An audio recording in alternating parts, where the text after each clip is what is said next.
everyone, it's me again, Eva, and welcome back to my channel. For today's video is gonna be another babuyan update, like turning this 15 heads capacity housing into a space for a saw or gilt and a space for an 8 heads capacity housing. So if you are interested, then just keep on watching. But before that, please subscribe to my channel and tap the notification bell to get updates on my next videos.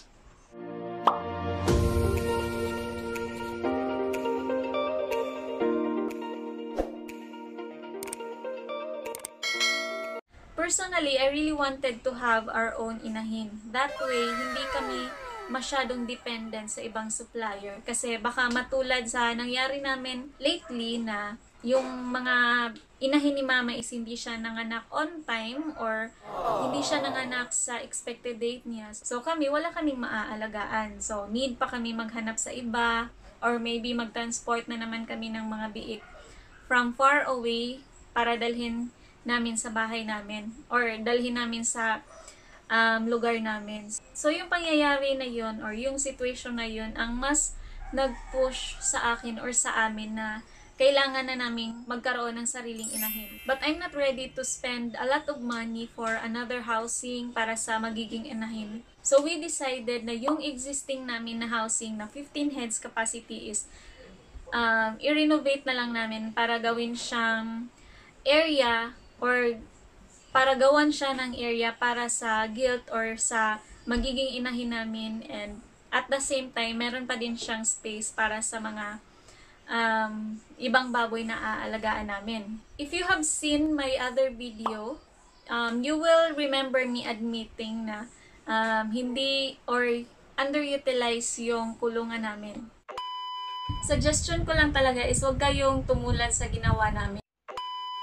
So, yung 15 heads na kulungan namin, hindi namin siya na-utilize ng maayos kasi yung palagi naming inaalagaan is always lower than 15, causing it to delay the ROI or mas na-prolong yung ROI namin. So, that made us decide na i-divide na lang namin yung total area ng housing. So, one side is for para sa inahin and the other side is para pa din makontinue yung pag-aalaga namin ng mga baboy. That way, mamamaximize and ma-utilize na yung total area ng housing namin. And at the same time, hindi na din kami kailangan gumastos ng malaki para gumawa ng ibang kulungan or separate na kulungan para sa inahin. May additional investment siya but lesser compared to making another new housing. Yung kulungan namin was occupied by 9 heads na pigs, and then lately lang is nabenta namin yung 8. So meron pang isang natira kasi yung isang yun yung gagawin kong inahin. So on this video, we will focus on the renovation, and maybe I will make another video na lang for the latest experience namin sa pagbenta namin ng 8 baboy na yon. Since may natira pang isang baboy doon sa kulungan, so medyo mahihirapan kami sa pag-renovate ng kulungan na yon. Kasi medyo sagabal yung baboy, kasi malikot, ganon. So, what we did is nagpagawa muna kami ng gestational stall or yung individual na kulungan para sa mga baboy. So, this will serve as protection para sa mga buntis na baboy or sa mga inahin. So, para ma-lessen din yung mga movements nila during pregnancy. This time, this will serve as protection para sa baboy na hindi siya masyadong malikot during the renovation. So, ito na siya. So, ito yung pinagawa namin sa kapatid ko. So, pwede din siyang gamitan ng kahoy. But if you want pang matagalan na gestational stall, mas mabuting yung ipagawa mo is metallic siya. So, ito yung ginawa ng kapatid ko. So, yung picture na to or yung video na to is hindi pa siya tapos that time. Pero makikita mo na yung overall na form or what the gestational stall looks like. So, ayan. After making the stall, tsaka niya inilagay yung stall dun sa main housing. Or kinulong na yung baboy before making the partition dun sa kulungan. So, that way, hindi na masyadong makakagulo yung baboy sa during the renovation. The whole renovation takes 2.5 days by my brother, and nagpatulong siya sa mga anak niya as helper or assistant para mas mapabilis yung gawain. And that time is binagyo pa, nagkaroon ng bagyong Vicky. But that didn't stop them. Medyo maulan lang pero hindi naman siya masyadong mahangin.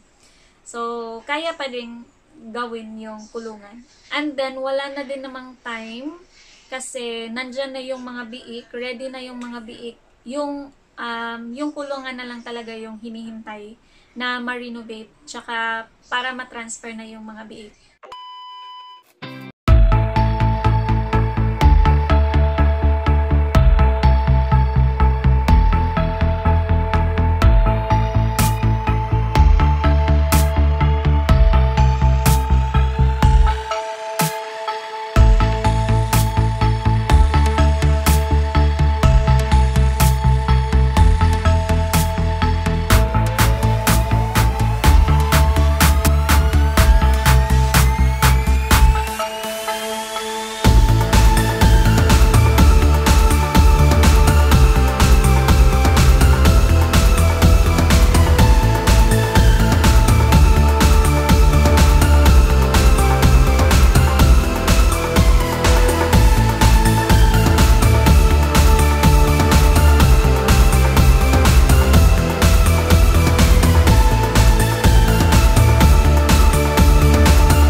For now, ito pa din yung babuyan namin. Napakaliit pa din, but I think you see progress naman. So, may mga pagbabago, may mga additional investments. So, for now, may inahin na kami or may gagawin na kaming inahin. So, magpapatuloy pa din to hanggang next year. So, hopefully next year mapapalago namin to and sana may madadagdag. Thank you for watching and see you on my next Babuyan update.